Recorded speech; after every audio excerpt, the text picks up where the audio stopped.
अल्हम्दुलिल्लाह अल्हम्दुलिल्लाहि वकफ़ा वसलामुन अला इबादिहिल्लज़ीना इस्तफ़ा। क़ाल नबिय्यु सल्लल्लाहु तबारक व तआला अलैहि वसल्लम मिन हुस्नि इस्लामिल मर्इ तर्कुहु मा ला यानी औ कमा क़ाल रसूलुल्लाह सल्लल्लाहु अलैहि वसल्लम। मोहतरम हाज़रीन व नाज़रीन, अस्सलामु अलैकुम व रहमतुल्लाहि व बरकातुहू। आज की हमारी गुफ्तगू का उन्वान है वक्त की अहमियत और इसका दुरुस्त इस्तेमाल। इमाम आज़म अबू हनीफ़ा रहिमहुल्लाह, जो इस्लामी दुनिया का एक बहुत बड़ा नाम है, आपने अपने बेटे हम्माद को नसीहत करते हुए फरमाया कि बेटा, मैंने 5 लाख हदीसों का मुताला किया है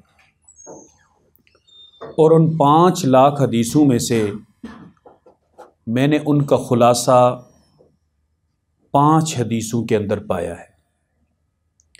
अगर कोई आदमी इन 5 हदीसों को याद कर ले और इन 5 हदीसों के मुताबिक अपनी ज़िंदगी गुजारे, गोया उसने पूरा दीन समझ लिया। और इसी से मिलती जुलती बात इमाम अबू दाऊद रहमहुल्लाह, जिनकी किताब सिहाह में शामिल है, सिहाह सित्ता में अबू दाऊद, वो फरमाते हैं कि मैंने 5 लाख हदीसों का मुताला किया और उन 5 लाख हदीसों में से मैंने अपनी किताब के लिए 4800 हदीसें मुंतखब की, 4800। फिर उन 4800 हदीसों का मैंने खुलासा निकाला तो मुझे 4 हदीसों में पूरे ज़ख़ीरा अहादीस का खुलासा मिला। वो जो 5 हदीसें इमाम अबू हनीफ़ा रहमहुल्लाह के नज़दीक, या 4 हदीसें जो पूरे दीन का खुलासा इमाम अबू दाऊद रहमहुल्लाह के नज़दीक हैं, उनमें से एक हदीस मैंने आपके सामने पढ़ी है। वो हदीस क्या है? मिन हुस्न इस्लामिल मर्इ तर्कुहु मा ला यानी, कि इंसान के इस्लाम की भी खूबी ये है, हुस्न ये है कि वो ला यानी और फजूल चीज़ों को छोड़ दे। तो इससे हमें ये पता चला कि ला यानी और फजूल चीज़ों को छोड़ के इंसान अपने वक्त को कीमती बना सकता है। और जब इंसान ला यानी और फजूल चीज़ों के अंदर पड़ा रहे तो ला यानी और फजूल चीज़ों में पढ़ के हम अपने वक्त का एक बहुत बड़ा हिस्सा ज़ाया कर देते हैं, जबकि हम ये समझते हैं कि टाइम का नाम पैसा है या टाइम का नाम नेकी है। मेरे अजीज़ों, ये जो ज़िंदगी है ना, इस पे इत्तफाक है कि ये एक दफ़ा मिलनी है। आदम अलैहिस्सलातु वस्सलाम से लेके आखिरी इंसान तक किसी को ये ज़िंदगी और ये वक्त दूसरी बार नहीं मिलना। अगर आपके इल्म में कोई हो कि जिसे ज़िंदगी दूसरी बार मिली हो, आप बता दें। या किसी जगह किसी ने यह कहा हो कि मैं इतना बड़ा डॉक्टर और माहिर हो चुका हूं कि मैं अपनी जान को बचा सकता हूं, मर के फिर जिंदा हो सकता हूं, मुमकिन ही नहीं है। माइकल जैक्सन एक अमरीकी गुलकार था, एक बहुत बड़ा नाम था वो भी कंजरों की दुनिया में। तो उसने 150 साल तक जीने का प्लान बनाया था। 150 साल, यानी दूसरी दफ़ा वो भी नहीं, एक ही दफ़ा में वो 150 साल तक जीना चाहता था, जिसके लिए जो उसने इंतज़ाम किए, ये एक अलग मौजू है। इन सारे इंतज़ामात के बावजूद वो 60 का हिंसा क्रॉस नहीं कर सका, उससे पहले ही चला गया। तो ये ज़िंदगी मुझे, आपको और हम सबको एक बार मिली है, दोबारा नहीं मिलनी। ज़िंदगी के ये जो औकात है हमारे पास, इनकी कीमत क्या है, इनकी वैल्यू क्या है, इसका अंदाज़ा मैं और आप इस बात से लगा सकते हैं कि जनाब रसूलुल्लाह सल्लल्लाहु अलैहि वसल्लम एक कब्र के पास से गुज़रे और आपने सहाबा किराम से फरमाया, ठहर जाओ। सहाबा किराम ठहरे तो आपने उसी कब्र के पास खड़े होकर सहाबा से खिताब किया कि मेरे सहाबा, ये जो 2 रकत नमाज है ना, नफल, जो तुम जल्दी जल्दी भी पढ़ लेते हो और इसे तुम हकीर और मामूली समझते हो, याद रखो ये 2 रकत भी हकीर और मामूली नहीं है। क्यों? कि ये जो कब्र में पड़ा हुआ है ना, ये हसरत लेके सोया हुआ है, अल्लाह 2 मिनट मुझे दुनिया में दे दे, मैं 2 रकत पढ़ लूं, क्योंकि उसने उन 2 मिनटों की कीमत का अंदाजा कब्र में जाके लगा लिया है। हजरत अब्दुल्ला बिन उमर रजी अल्लाह तआला अन्हु जलीलुल कदर सहाबी हैं, उनके बारे में आता है कि आप एक कब्र के पास से गुजरे तो शायद उन्हें यही हुजूर वाली हदीस याद आई। वहां पे रुके, रुक के नीचे उतरे और वहां पे 2 रकत नफल उन्होंने पढ़े। किसी ने पूछा कि हजरत साहब ये कोई ख़ास जगह है या ये जो कब्र है ये किसी ख़ास आदमी की है, आपने यहाँ पे 2 रकत नफल पढ़े? तो हजरत अब्दुल्ला बिन उमर रजी अल्लाह तआला अन्हु ने फरमाया, भाई बात यह है मैं इस कब्र के पास से गुजरा तो मेरे दिल में यह ख्याल आया कि इस कब्र के अंदर जो साहब लेटे हुए हैं उनके दिल में एक हसरत है कि अल्लाह मुझे 2 मिनट का टाइम दे दे ताकि मैं 2 रकत पढ़ लूं।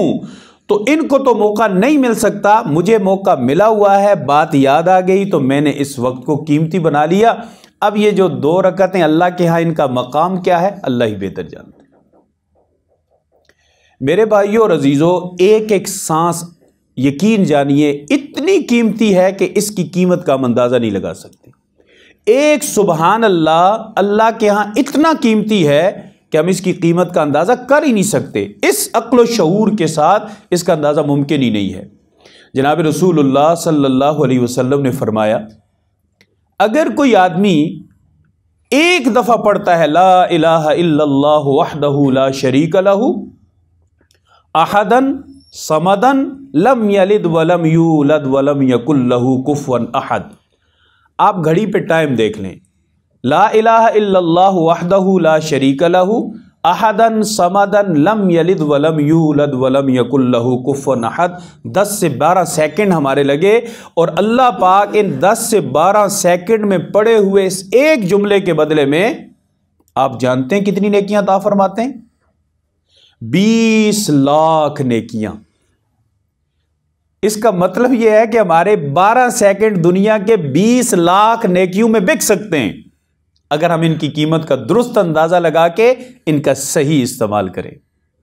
जनाब रसूलुल्लाह सल्लल्लाहु अलैहि वसल्लम ने फरमाया, अगर मेरा उम्मती कोई बाजार जाते हुए चौथा कलमा पढ़ ले, ला इलाहा इल्लल्लाह वहदहू ला शरीक लहू लहुल मुल्कु व लहुल हम्दु युही व युमीतु बियदिहिल खैर व हुवा अला कुल्लि शैइन कदीर।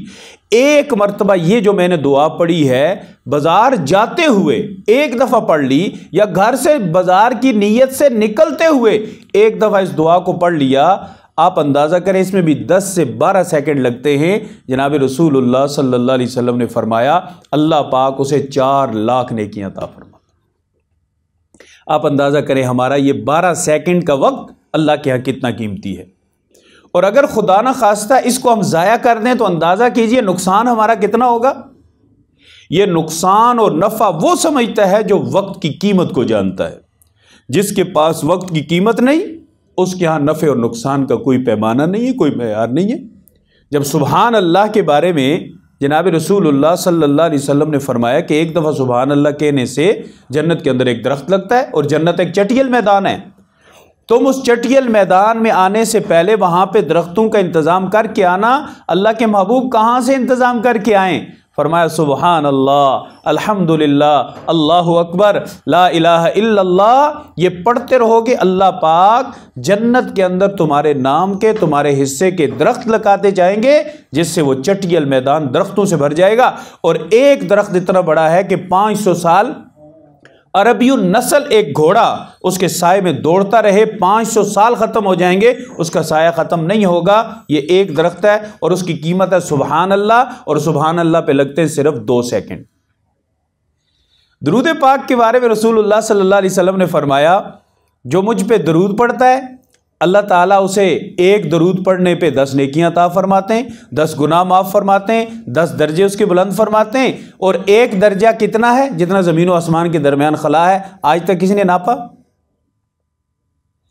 जितनी ज़मीन और आसमान के दरमियान खला की पैमाइश है किसी ने नहीं नापी। अल्लाह इतने 10 दर्जे बुलंद करते हैं। तो आप अंदाज़ा करें कि एक मरतबा दरूद पढ़ने पे सल्लल्लाहु अलैहि वसल्लम 3 सेकंड लगते हैं। और एक हदीस पाक के अंदर एक दरूद की किताब में ये लिखा हुआ था, मुफ्ती अब्दुर्रऊफ सखरवी दामत बरकातुहुल आलिया ने लिखा है, ला इलाहा इल्लल्लाह अल्लाहुम्मा सल्लि अला मुहम्मदिन अफ़ज़ल सलातिका। अगर कोई आदमी ये दुरूद पाक पढ़ता है 10,000 नेकियां, 10,000 दुरूद पढ़ने का कम से कम उसे सवाब मिलता है। 10,000 मरतबा दुरूद पढ़ने का, और अगर 10 मरतबा कोई पढ़ेगा तो लाख। और इसे पढ़ने में 3 से 4 सेकंड लगते हैं। हमारे 3 से 4 सेकंड में हम रसूलुल्लाह सल्लल्लाहु अलैहि वसल्लम को 10,000 दुरूदों का हदिया भेज सकते हैं। और रसूलुल्लाह सल्लल्लाहु अलैहि वसल्लम पे दुरूद पढ़ने वाला वो खुश नसीब है कि फरिश्तों की एक जमात है जो रूए ज़मीन पर सिर्फ इसलिए फिर रही है कि वो तलाश करे उन लोगों को जो रहमत दो आलम सल्लल्लाहु अलैहि वसल्लम को दुरूद का तोहफा भेजना चाहे, फिर वो उनसे लेते हैं, लेके अल्लाह के महबूब को जाके पेश करते हैं और फरमाते हैं कि हुजूर आपका फलां उम्मती जिसके वालिद का नाम ये है, जो फलां जगह पे रहता है, उसने आपको ये हदिया भेजा है। हुजूर की खिदमत में हमारे हदिये हों, आप सल्लल्लाहु अलैहि वसल्लम उन्हें कबूल करें, तो ये जो तारुफ है ना ये मजबूत होता है। और जब ये तारुफ मजबूत होगा तो कल क़यामत में जब हुजूर शफात फरमाएंगे तो सारे लोग मुंतज़िर होंगे। एक हुजूम होगा, अरबों की तादाद में लोग होंगे, जमे गफ़ीर होगा, तो दुरूद पढ़ने वाला पहचान में आ जाएगा। तू इधर आ जा, तू मुझ पे दुरूद पढ़ता था, रेगुलर हाजिरी लगवाता था, तेरा मेरा तारुफ पक्का है, तू पहले आ जा, अल्लाह पाक तुझे पहले पार फरमाएंगे, मैं तेरी शफात पहले करता हूँ। मेरे भाइयों, इस वक्त की कीमत क्या है? कहते हैं एक बुजुर्ग किसी कब्रिस्तान के पास से गुजर रहे थे, अल्लाह रब्बुल इज़्ज़त ने उन्हें कश्फ फरमाया किसी एक कब्र का। ये बुजुर्गों को अल्लाह ताला कश्फ फरमाते हैं, लेकिन इसके लिए एक ख़ास लेवल है। जब इंसान अल्लाह के इतने कुर्ब के दर्जे पे पहुंचता है ना, तो अल्लाह के उस कुर्ब के दर्जे पे जाके अल्लाह पाक उसे कश्फ की दौलत अता फरमाते हैं। और इमाम अबू हनीफा रहमतुल्लाह को अल्लाह ताला ने ये कश्फ इतना दिया था कि आपने अल्लाह ताला से मांगा कि या अल्लाह ये जो लोग मेरे पास आते हैं मुझे इनके गुनाह भी नजर आने लग जाते हैं कि ये फलां गुनाह करके आया है, इससे मेरे दिल में उसके बारे में बदगुमानी पैदा होती है, या अल्लाह ये कैफियत मुझसे वापस ले लें। एक बुजुर्ग फोत हुए, उनके कब्र की मट्टी से खुशबू आने लगी, तो लोगों ने वो मट्टी उठा के लोग ले जाने लगे, तो सारे उलमा जमा हुए और उन्होंने अल्लाह से मांगा। क्या मांगा? रब्बे करीम इस कैफियत को ख़त्म फरमा दे कि इनकी बुजुर्गी लोगों की गुमराही का जरिया बन रही है। उन सब की दुआ से अल्लाह पाक ने वो जो खुशबू वाली कैफियत थी वो ख़त्म फरमाई। तो ये एक ख़ास लेवल, ऐसा नहीं है कि हर बंदा दावा करे जी मुझे कश्फ होता है कि हज़रत साहब नमाज पढ़ें, और जी साड़ी नमाज तो मदीने च होंदी है, हम तो मदीने में नमाज पढ़ते हैं। तो भाई जब आप मदीने नमाज पढ़ने जाते हैं तो नाश्ता करके वहाँ से क्यों नहीं आते? जब फजर की नमाज पढ़ने जाते हैं तो नाश्ता वहाँ फरमाया करें, ज़ोहर की नमाज पढ़ने जाते हैं तो दोपहर का खाना भी वहीं तनावुल फरमा लिया करें। मदीने का मुक़द्दस खाना कहाँ और यहाँ हम गुनाहगारों के खाने कहाँ? नहीं, खाना इधर ही खाना है, नमाज उधर पढ़नी है। साड़ी रूह दी नमाज है, तो नमाजा मसीते होंदी हैं, साड़ियाँ नमाजा इत्थे ही होंदी हैं।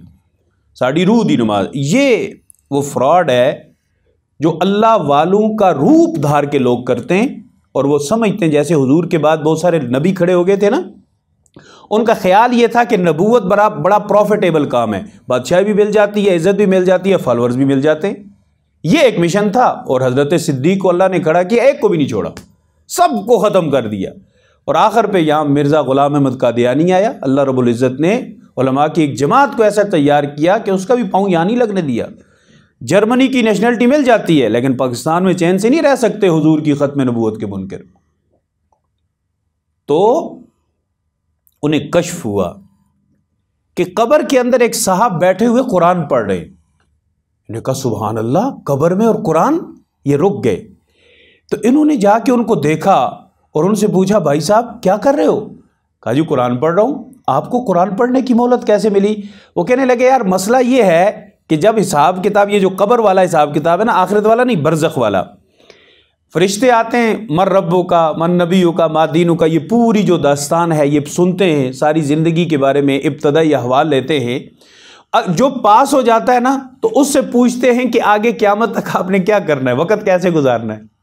तो हर बंदा अपनी पसंदीदा जो नेक अमल होता है ना वो बताता है कि मैंने ये करना है, तो उससे इजाज़त मिल जाती है, वरना तो इजाज़त नहीं है कब्र में।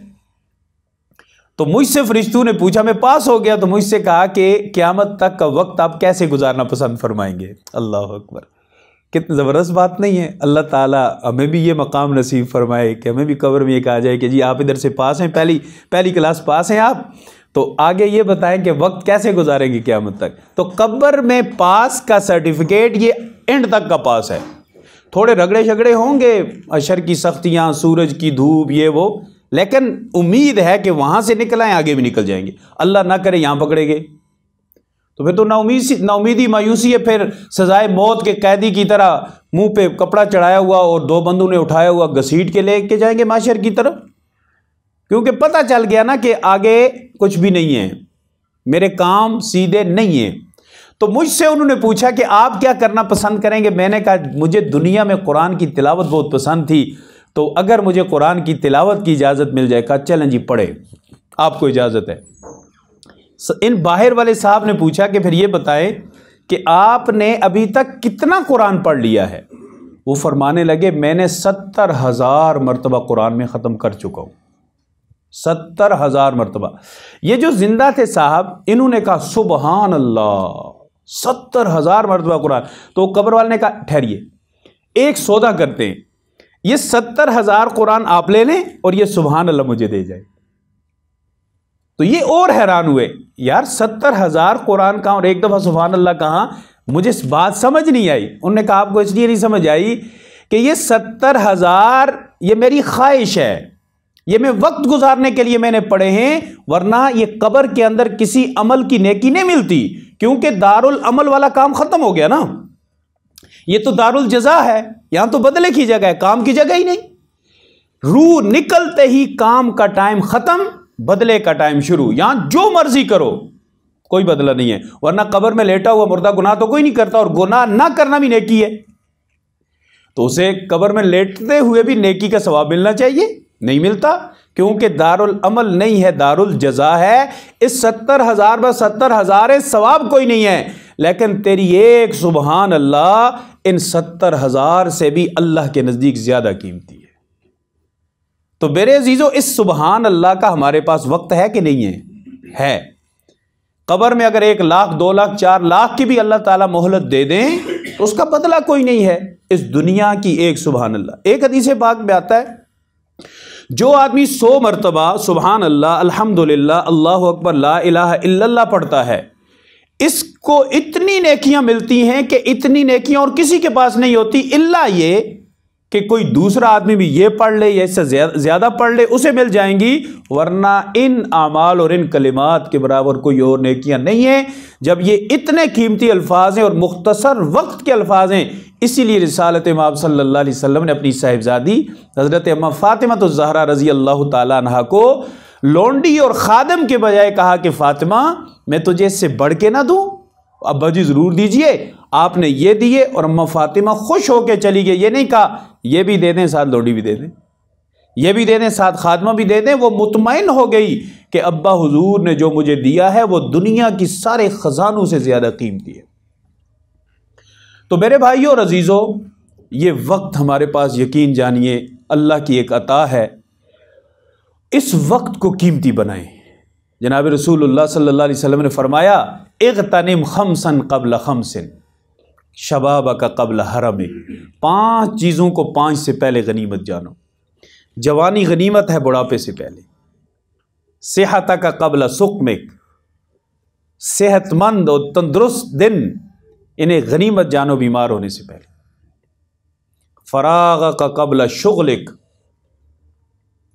मसरूफियत से पहले फारिग जो औकात है ना उन्हें गनीमत जानो। व गिना का कब्ल फ़क़रिक, अगर अल्लाह ने इस्तिताअत दी हुई है ना, पैसे हैं, खाना ठीक चल रहा है, गुर्बत आने से पहले पहले इस वक्त को गनीमत जानो। व हयात का कब्ल मौतिक, और मौत आने से पहले पहले अपनी ज़िंदगी को गनीमत जानो, क्योंकि मौत आ गई फिर उसके बाद ये वाली ज़िंदगी और ये दिन दोबारा नहीं मिलने। आज का हमारा सबसे बड़ा मसला ये है कि हम परेशान भी सबसे ज़्यादा हैं और वक्त भी सबसे ज़्यादा, जितना इस दौर में इस वक्त में ज़ाया हो रहा है इतना शायद कभी ज़ाया ना हुआ हो। और हम समझते भी हैं कि वक्त की कीमत क्या है। हम ये भी समझते हैं कि दुनियावी एतबार से अगर देखा जाए तो टाइम इज़ मनी, हम कहते हैं इसके, टाइम इज़ मनी, पैसे में वक्त हमारा कन्वर्ट होता है। उसके बावजूद जितना ज्यादा वक्त इस टाइम पे हम लोग जाया कर रहे हैं, इतना कभी जाया नहीं हुआ होगा। और वक्त को अच्छे तरीके से इस्तेमाल करने का ये जो वक्त है, इससे ज्यादा और कोई वक्त भी नहीं आया होगा। इमाम गजाली रहमतुल्लाह फरमाते हैं कि अब दुनिया के अंदर जो हम लोग काम करते हैं ना, ये 3 किस्म के हैं। एक काम की किस्म वो है जिसका दुनियावी फायदा है या दुनियावी जायज फायदा है या उखरवी जायज फायदा है। यह वक्त के इस्तेमाल की सबसे बेहतरीन सूरत है कि आखिरत का फायदा हो या दुनियावी जायज फायदा हो। दुनियावी जायज, नाजायज नहीं। एक वक्त का इस्तेमाल यह है कि दुनियावी भी नुकसान और उखरवी भी नुकसान, और एक वक्त का इस्तेमाल यह है कि ना दुनियावी फायदा ना नुकसान, ना उखरवी फायदा ना नुकसान, जिसे कहते हैं मुबाह के तौर पे वक्त को गुजारना। इमाम गजाली रहमतुल्लाह फरमाते हैं कि अपने वक्त में से आप वक्त को इस पहली किस्म पे गुजारें, ऐसा काम करें जिसका कोई दुनियावी फायदा हो जायज या आखिरत का फायदा हो, और उसको बिल्कुल भी ना करें जिसका दुनियावी भी नुकसान हो और उखरवी भी नुकसान हो। और कहते हैं तीसरा, जिसका ना दुनियावी फायदा ना उखरवी फायदा, ना दुनियावी नुकसान ना उखरवी नुकसान, कहते हैं मैं तो कहता हूं इससे भी बचो, क्योंकि जिसका कोई फायदा नुकसान नहीं है, यह भी वक्त का ज़िया है। अल्लाह ताला ने इन लम्हात का भी पूछना है। और इसकी मिसाल यूं दी गई है, बड़ी जबरदस्त मिसाल फरमाते हैं कि ऐसा है, दुनिया का टाइम हमारे पास ऐसा है कि जैसे एक आदमी को किसी जजीरे के अंदर पहुंचा दिया जाए, सरसब्ज़ व शादाब खूबसूरत जजीरा हो, वहां ये बंदा हो, अतराफ में समंदर हो, और उस जजीरे के अंदर एक बहुत बड़ा पहाड़ हो और वो सारा पहाड़ सोने का हो। सोने के पहाड़ का मालिक इस आने वाले से कहे कि भाई तूने पिछला ज़माना बड़ी गुर्बत देखी है, बड़ा फ़क्र देखा है, किस्मत से तू यहां पहुंच गया है, ये पहाड़ है, इससे जितना सोना तू निकाल सकता है निकाल। तो एक आदमी खुदाल लेकर पहले दिन से टूट पड़ा पहाड़ पे और जमा करता रहा। दूसरा गया, उसने देखा यार सोना भी है लेकिन जजीरा बड़ा खूबसूरत, चलो थोड़ा सा घूम फिर भी लेते हैं, निकाल लेंगे। और तीसरा ना घूमा फिरा और ना सोने के पहाड़ से कुछ निकाला, वो जाके बैठ गया। और मालिक ने यह कहा कि टाइम कोई नहीं है, अचानक मैं कह सकता हूं वापस आ जाओ। तो इमाम गजाली रहमतुल्लाह फरमाते हैं कि जिस आदमी ने जाते ही सोने के पहाड़ से सोना निकालना शुरू कर दिया, उसने अपनी नस्लों को संवार दिया। जो घूमने फिरने में लग गया, उसने अपना भी नुकसान किया, चलो दुनियावी थोड़ा सा फायदा हुआ लेकिन उखरवी नुकसान कर गया। और जो तीसरे नंबर का है, ना उसे दुनिया मिली ना आखिरत, वहां भी बैठा रहा, अचानक होगा चलो वापस, गुर्बत से गया था गुर्बत में वापस आ गया। ए इंसान, दुनिया के औकात की मिसाल यही है कि अल्लाह ने आमाल का एक पहाड़ तेरे सामने रखा हुआ है, ये सोने का पहाड़ है। अल्लाह ताला ने तुझे मोहलत दी हुई है और ये साथ कहा हुआ है कि एक वक्त आएगा मैं कहूँगा चल वापस आ जा, और उस वक्त तक तेरे पास मोहलत है। जितना हो सकता है, जैसे हो सकता है, इसे खोदते जाओ, अपने लिए सोना जमा करते जाओ, ताकि नस्लों की नस्लें भी संवर जाए। आज ये वक्त हमारे सामने सोने का पहाड़ है, इसे सुभान अल्लाह के जरिए से हम आखिरत में सोना भेज सकते हैं। अच्छे अमाल के जरिए से हम अपनी आखिरत को भी बेहतर कर सकते हैं और दुनिया को भी बेहतर कर सकते हैं। मैं और आप मुसलमान हैं, हम पे तो अल्लाह ने फजर को फर्ज किया है और तहज्जुद हुजूर के लिए फर्ज थी, हमारे लिए नफल नमाज है। हमारा दीन ये चाहता है कि हम सुबह उस वक्त उठें कि जब अभी रोशनी ना हुई हो, रोशनी होने से पहले पहले हम मुकम्मल तौर पे तैयार हों। अगर आप इसमें फ़लसफ़ा देखें तो फ़लसफ़ा है रोशनी से ज़्यादा फ़ायदा उठाना। और आज दुनिया के अंदर जितने भी दुनियावी कामयाब लोग हैं, दुनियावी एतबार से जो आप पहले 10 नंबर के अमीर तरीन लोगों को अगर आप सर्च करें ना, तो यकीन जानिए ये सारे अमीर और दुनिया के मालदार और कामयाब दुनियावी एतबार से ये सारे वो लोग हैं जिन्होंने वक्त को कामयाबी में तब्दील किया है। उन्होंने, वो सारे कहते हैं सुबह 4 बजे उठने वाले दुनिया के जितने भी कामयाब तरीन लोग हैं। और आजकल के हिसाब से अगर हम देखें तो हमारा जो सबसे ज़्यादा वक्त ज़ाया होता है वो कहाँ पे होता है।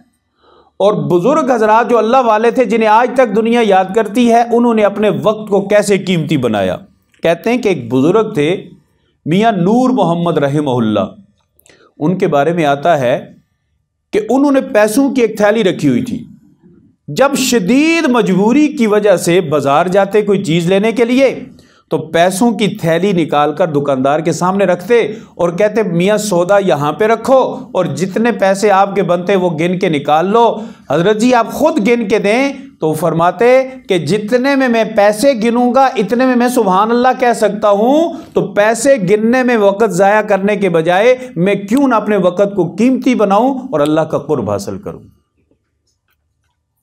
हाफिज इब्ने हजर हमारी तारीख का एक बहुत बड़ा नाम है, बड़ी बड़ी किताबें इन्होंने लिखी और उस दौर में सैकड़ों की किताब में तादाद में किताबें इन्होंने लिखी, जब ये प्रिंटिंग प्रेस और ये कुछ भी नहीं था। अब तो बहुत आसान है, अब तो मुसन्निफ लोग इस तरह भी बन जाते हैं, नेट खोला वहां से एक चीज़ उठाई, कॉपी की, उधर पेस्ट की और चलो जी हफ्ते में मेरी किताब तैयार होगी।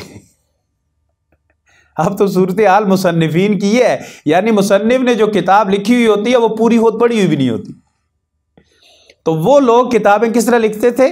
कलम से, कलम, वो जो खोखली किस्म की कलम होती है उससे, और उस कलम से लिखने के लिए फिर उस कलम को थोड़ी देर बाद आगे काट के सीधा भी करना पड़ता था। तो हाफिज इब्ने हजर रहमहुल्लाह का ऐसा मामूल था जिक्र का कि जब लिखते जाते तो जुबान और दिल सब कुछ उधर मुतवज्जह होता, लेकिन जो ही कलम सही करने लगते तो जुबान पे अल्लाह का जिक्र जारी हो जाता कि ये वक्त जो कलम दुरुस्त करने में लग रहा है, अगरचे वो भी सवाब है। जो मिस्त्री हमारे यहाँ काम करने के लिए आते हैं ना, कोई लकड़ी बढ़ई आता है या मिस्त्री आता है या आरा मशीन वाला कोई घर में लगा हुआ है, तो वो दरमियान में अपनी आरी भी तेज करता है, अपने औजार भी तेज करता है। तो क्या हमने कभी उसके उस टाइम के पैसे काटे कि भाई ये वक्त तो आपने औजार ठीक करने में लगाया? या जो दरमियान में वो खाने की छुट्टी करता है, भाई खाना खाएगा तो काम करेगा, औजार सही करेगा तो काम होगा। इसी तरह अगर कोई आदमी दीन के काम में लगा हुआ है, दरमियान में अपना कलम ठीक करता है, तो कलम ठीक होगा तो काम होगा ना। ये भी नेकी है, ये भी सवाब है, लेकिन इसके बावजूद जो ही कलम ठीक करते उसके साथ जुबान पे अल्लाह का जिक्र जारी हो जाता। और बाज़ बुजुर्गों ने यह लिखा है कि अल्लाह ने हमारी जुबान और दिल पे इतना अपना जिक्र जारी कर दिया है कि हम बैतुल खला में जाते हैं, हमें जुबान को दांतों में दबाना पड़ता है, याद से पकड़ना पड़ता है कि वहां पर भी नहीं रुकती, आदत ऐसी पड़ी है वहां भी अल्लाह का जिक्र करती है। तो जन्नत के महल ऐसे लोगों ने नहीं बनाए, इस मेहनत से, मुशक्कत से और फिक्र से बनाए। मुफ्ती मोहम्मद शफी रहमहुल्लाह, जिन्होंने खुद कहा कि दारुल उलूम की मसनद पे मैंने नौजवानी में 40,000 फतवे मैंने लिखे और फिर मैं यहाँ पाकिस्तान आया और यहाँ आके जो उन्होंने दीन का काम किया वो किसी से ढका छुपा नहीं। फरमाते हैं बैतुल खला में जाकर भी मैं वक्त ज़ाया नहीं करता, जो वक्त वहाँ पे लगता है साथ लोटा पड़ा हो मैं उतने में उसे धो देता हूँ ताकि ये वक्त भी कीमती बन जाए। जिन लोगों ने वक्त को पहचाना, अल्लाह ने उन्हें दुनिया में भी नाम दिया, आखिरत में भी नाम, दुनिया में भी इज्जत, आखिरत में भी इज्जत, दुनिया में भी मकाम, आखिरत में भी मकाम। मेरा और आपका वक्त ज़ाया हो रहा है और हमारा सबसे ज़्यादा वक्त आजकल के दौर में कहीं जाने से पहले और कहीं से आने के बाद सबसे ज़्यादा जो हमारा वक्त ज़ाया होता है वो अपने आप को संवारने में ज़ाया होता है। पहले औरतें इस बीमारी में मुब्तला थी, अब मर्द भी टक्कर दे रहे हैं। मैंने उस दिन एक जगह पढ़ा कि जापान में औरतें इतना मेकअप नहीं करती जितना मर्द करते हैं। औरतों से ज्यादा मर्दों के पालन हैं जिनमें मर्द तैयार होते हैं। ये लत और ये बीमारी अपने आप को संवारने की, सिर्फ अपने आप को मुतमईन करने के लिए। किसी ने नहीं कहना आप बहुत अच्छे लग रहे, खुद जब तक हम अपने अंदर से नहीं बुलवाते। हाँ, एक हद तक तो ठीक है, साफ सुथरा रहना, अच्छे कपड़े पहनना, अच्छे कपड़े पहन के कहीं जाना, लेकिन जो हमारे यहाँ 4 घंटे अगर कहीं काम के लिए जाना है और 4 घंटे के उस काम के लिए, या शादी में कहीं 1 घंटे के लिए जाना है और उस 1 घंटे को गुजारने के लिए जो हमारे 3 घंटे संवरने और तैयार होने में लगते हैं ना, ये वक्त को हम अपने हाथ से ज़िबा करते हैं। इसमें और कितने काम हो सकते हैं। औरतें हैं, अल्लाह माफ़ करे, अब तो एक ट्रेंड बन गया हुआ है जी, आप जनाब आप तो कभी लेट नहीं आए, आप कैसे लेट हो गए? यार आपको पता है औरतें साथ हो तो बंदा वक्त पे आ सकता है। ये एक ऐसा काबिल कबूल उज़र है कि करने वाला भी इसे सॉलिड समझता है और आगे कबूल करने वाला, हाँ जी बस ठीक है फिर तुम सीधे माजूर हो। पर आपसे क्या कहना, आपके साथ तो औरतें आ रही थी। तो मर्दों में भी ये बीमारी, औरतों में भी बीमारी, बिला वजह की तैयारियां और बिला वजह की ये अपनी नोकें और पलकें संवारना, यकीन जानिए इसमें हम अपना बहुत सारा कीमती वक्त ज़ाया करते हैं, जिसमें हम दुनिया के और बहुत सारे काम कर सकते हैं। दूसरा, फजूल के लताइफ, फजूल की गपशप। चार दोस्त बैठ जाएं, अगर कहीं पुराने मिल जाएं, मेरी इस बात के बाद आप नोट करें, जितना दोस्त पुराना मिलेगा इतनी ज़्यादा देर लोग इकट्ठे गुजारते हैं, खाना पीना, कहीं घूमना फिरना, उसमें हमारी ये बातें तो होती हैं, वो फ़लाँ वक्त तुझे याद है तूने ये किया था, फ़लाँ ने फिर ये किया था, तूने फ़लाँ को मारा था, उसने उसको मारा था, तू ऐसे छुप के गया था, फलाना ऐसे आया था, कॉलेज में ये हुआ था, स्कूल में ये हुआ था। इस पूरे वक्त में कहीं ये नहीं आएगा कि तुझे याद है वो तू मस्जिद जा रहा था, तू मुझे भी पकड़ के ले गया था, मैं नमाज नहीं पढ़ना चाहता था, तूने ज़बरदस्ती नमाज पढ़ाई। यार यकीन कर, तेरा मेरे ऊपर एहसान है, उस वक्त से लेके आज तक मैंने कभी नमाज नहीं छोड़ी। यार तू कॉलेज स्कूल के दौर में बड़ा नेक होता था, हर वक्त तू सुभान अल्लाह अल्हम्दुलिल्लाह पढ़ता रहता था, किसी से कोई फजूल बात नहीं करता था, फजूलियात में नहीं। अब कैसे ठीक है? उसी तरह की गड़बड़ है। अगर गड़बड़ है तो इसकी बात की जाए, यार उस वक्त तो ठीक था, आगे चला, इसको नहीं होता। ऐसे पूरी 4, 5, 8, 10 घंटे की नशिस्त में सब कुछ होता है, नहीं होता तो नेकी का कोई काम नहीं होता। या किसी के कपड़े उतारने लग जाते हैं हम, वो ऐसा था आजकल ऐसा है, वो ऐसी थी आजकल ऐसी है, वैसी है तैसी है। तो ये गुफ्तगू तो हमारी होती है जिसमें नए दोस्त के मिलते ही हम अपना वक्त फजूलियात और लग़वियात में ज़ाया करते। और उसके बाद तीसरी चीज़ लताइफ, फजूल के लतीफ़े सुनाना जो अक्सर झूठ होते, और फिर उन लताइफ के अंदर भी या तो किसी कौमियत को टारगेट करना, किसी इलाके को टारगेट करना, या किसी मजहबी नुमाइंदे को टारगेट करना। ये सिर्फ लतीफ़ा नहीं है, बल्कि पूरी कौम की, पूरे मज़हब की, और मज़हब के जिस नुमाइंदे की आप तजलील कर रहे हैं, दरअसल उसकी नहीं कर रहे, उस मज़हब की तजलील कर रहे हैं। अशफाक के मज़हब लिखते हैं ना, मौलवियों के लतीफ़े वो सुनाते हैं जो मज़हब को गाली देना चाहते हैं, लेकिन हिम्मत नहीं होती, बड़ास मौलवी पे निकाल लेते हैं। अशफाक साहब ने लिखा है, ये मौलवी नहीं थे, बानो कुदसी और अशफाक साहब दो बड़े नाम है पाकिस्तान के। वो कहते हैं कि मौलवी को गाली या मौलवी पे लतीफ़ा वही सुनाता है जो इस्लाम के ख़िलाफ़ सुनाना चाहता है। मैं तो कहता हूँ ये जो सिखों के लतीफ़े, यार वो भी एक कौम है, ये भी नहीं होने चाहिए। बैसियत कौम किसी की तौहीन करके अपने आप को खुश करना, ये कौन सा कमाल कर लिया आपने? ये ऐसे ही है जैसे कहते हैं एक खेल अरबों में, पता नहीं है, अल्लाह माफ़ करे, है या नहीं है, कि बच्चे को ऊँट पे लटका देते हैं और वो बच्चा चीखता रहता है और ऊँट तेज़ भागता है, जो जिसका ऊँट आगे निकल गया वो जीत जाता है। क्या जीते तुम? एक मासूम जान को तुमने ख़तरे में डाला और कई बच्चे मर जाते हैं, यहाँ से बच्चे अगवा होते हैं। वो क्या दिल की खुशी है जिसमें आप किसी के दिल पे छुरियाँ चलाएं। और चौथी और आखिरी चीज़, आजकल के इस दौर में जो वक्त के ज़िया का सबब है वो है सोशल मीडिया। आप अपने सोशल मीडिया के इस्तेमाल में एक दिन की सिर्फ रिपोर्ट निकालें और उस एक दिन के पॉजिटिव और नेगेटिव काम निकालें कि आज मैंने फेसबुक पे बैठ के पॉजिटिव क्या किया और नेगेटिव क्या किया। व्हाट्सएप को देख लें, ट्विटर को देख लें, ये जितने भी ये सोशल मीडिया प्लेटफॉर्म हैं उनको आप देख लें। यकीन जानिए मेरे समेत हम सारे अपने वक्त का एक बहुत बड़े हिस्से का खून मोबाइल की स्क्रीन पे उंगली घुमाते और ये स्क्रॉलिंग करते हुए ज़ाया कर देते, हासिल कलाम कोई नहीं। और आज हमारी इस हरकत की वजह से हमारे आधे पाकिस्तान की शरीफ और नफ्स देहात की औरतें भी कंजरियां बन चुकी हैं और वो ये समझते हैं कि ये कोई बात नहीं, एक बिजनेस है कि अपना जिस्म दिखाओ, फजूल हरकतें करो, नाचो, गलत किस्म का लिबास पहन के आओ, ज्यादा लोग आपको देखें, पैसे मिलते हैं। शोहर बीवियों को लगा रहे हैं इस काम पे, बीवी शोहर जोड़ियां बना बना के नाच रहे हैं, गाने गा रहे हैं, टिकटॉक्स बन रही हैं। और इसमें हमारा अमल दखल है जो हम अपना वक्त ज़ाया करके उन लोगों की हौसला अफजाई करते हैं और उनकी रेटिंग बढ़ाते हैं। नतीजा ये कि कंजरों की प्रोडक्शन ज़्यादा हो रही है।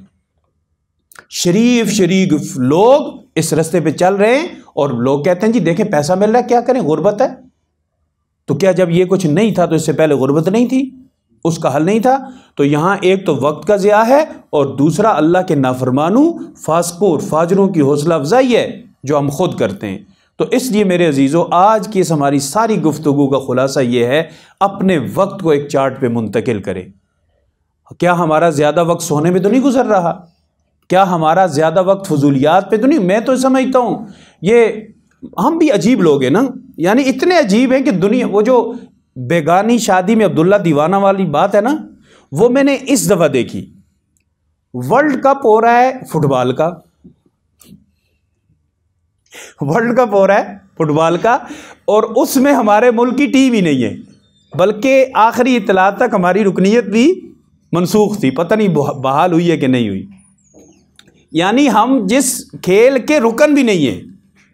वर्ल्ड कप हो रहा है फुटबॉल का, हमारे यहाँ होता चलो कोई बात नहीं, हो रहा है कतर में, और हमारा आधा मुल्क ना सिर्फ उसका दीवाना है, बल्कि कराची में जी लियारी में बड़ी स्क्रीनें लगी हुई है, पूरा स्टेडियम भरा हुआ है। शायद जितने लोग स्टेडियम में, इतने लियारी में खुशी मना रहे हैं कि अर्जेंटाइन जीत गया।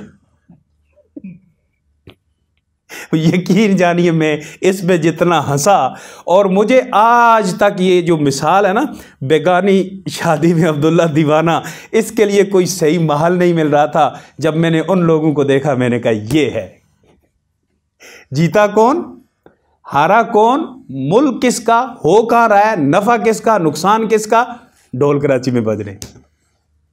और हमारा हर बंदा इस पर तबसरा करता है। यकीन जानिए, शायद दुनिया में इससे ज़्यादा वेले लोग कोई हो। हाँ, एक मुल्क ऐसा है, मेरा ख्याल है नाइजीरिया के बारे में आप लोग तहकीक कर लें, मुझे जो थोड़ा बहुत पता है, वहाँ पे सुस्ती बहुत उरूज पे है। तो वहाँ पे एक बहुत बड़ी तादाद लोगों की काम ही सिरे से नहीं करती। एक वहाँ पे, एक बर्मा में ये जो बुद्ध मत है ना, इनके मजहब में काम करना गुनाह है। जो बुद्ध बख्शू है ना, वो 2 पिंक कलर की चादरें, इनके यहाँ काम करके खाना ये अल्लाह की नाफरमानी में आता है। भाई अपने लिए क्यों काम कर रहे हो? तो क्या करना है, चादरें 2 लेनी है, ओढ़ के टाइम गुजारना है तन्हाई में, और जब खाने का वक्त होगा तो एक कटोरा उठा के लोगों से भीख मांगनी है, ये सवाब है। अगर आप काम करेंगे तो ये पेट की खिदमत होगी। No no no no no, पेट की खिदमत नहीं करनी, लोगों से मांगना है। तो ये क्या उल्टा काम है? जो बेचारा अपने पेट की खिदमत कर रहा है, उसके लिए उससे काट के आप ला रहे, और खुद अपने पेट के लिए काम नहीं कर रहे। लेकिन हमारा भी एक लेवल है, हम भी किसी से कम नहीं हैं। तो मेरे प्यारे भाइयों और बुजुर्गों और दोस्तों, इस सारी गुफ्तगू में इस चीज़ की तरफ तवज्जो दिलाना मकसूद है कि कितना वक्त हमारा अल्लाह के लिए गुज़रता है, कितना वक्त हमारा अपने लिए गुज़रता है, कौन सा वक्त है जिसमें हम दुनियावी फ़ायदे का काम करते हैं, कौन सा वक्त है जिसमें उखरवी का, कौन सा वक्त है जिसमें न दुनिया का फ़ायदा है न आखिरत का फ़ायदा है, और हम अपने वक्त का अल्लाह के सामने किस तरह से हिसाब दे सकते हैं। आज से अगर हमारे अंदर ये एहसास पैदा हो जाए तो मैं समझता हूँ हमारी इस सारी गुफ्तगू का फ़ायदा होगा। अल्लाह ताला अमल की तौफ़ीक़ अता फ़रमाए। व आखिर दअवाना